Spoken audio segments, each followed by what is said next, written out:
நமது கோதை நாச்சியார் ஆண்டாள் முந்தைய பாசுரத்தில் எங்களிடம் பாராமுகமாக இருப்பது உன் கருணை தத்துவத்திற்கு அழகல்ல என்று கூறி நப்பின்னை பிராட்டியை சரணடைந்தாள் அல்லவா?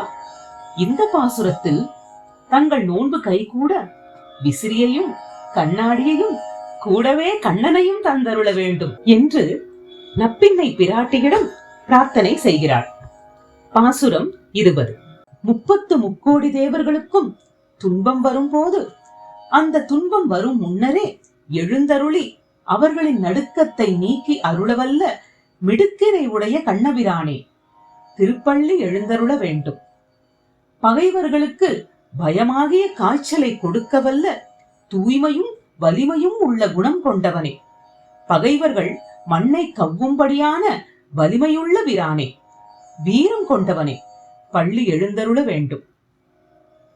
பொற்கலசம் போன்ற விரகதாபம் பொறுக்க மாட்டாத மென்மையான மார்பினை, சிவந்த வாயை, நுண்ணிய சிற்றிடை உடைய நப்பின்னை பிராட்டியே, ஸ்ரீ மகாலட்சுமியே, நீ படுக்கையிலிருந்து எழுந்து எங்களுக்கு அருள் செய்வாய்.